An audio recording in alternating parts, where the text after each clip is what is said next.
একটি অঙ্ক নিয়ে চালের মূল্য 12% কমে যাওয়ায় 6,000 টাকায় পূর্বাপেক্ষা 1 কুইন্টাল চাল বেশি পাওয়া যায়। 1 কুইন্টাল চালের বর্তমান মূল্য কত?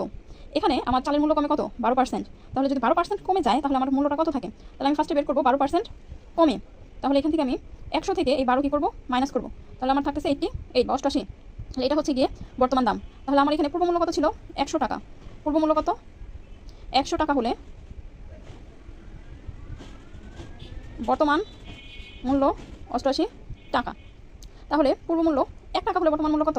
88 ভাগ হচ্ছে 100। তাহলে পূর্বমূল্য এখানে কত দেওয়া ছিল? 6,000 টাকা। তো এই পূর্বমূল্য যদি আমার 6,000 টাকা হয় তাহলে বর্তমান মূল্য আসবে 88 ইন্টু এখানে 6,000 ভাগ এই যে 100। শূন্য শূন্য কাটা যায়, গুণ করলে আসে 5,280। এখন 1 কুইন্টাল চালের মূল্য আসবে আমার এই 6,000 থেকে আমি কি করব? এই 5,280 এটা বিয়োগ করবো। অ্যান্সার আছে আমার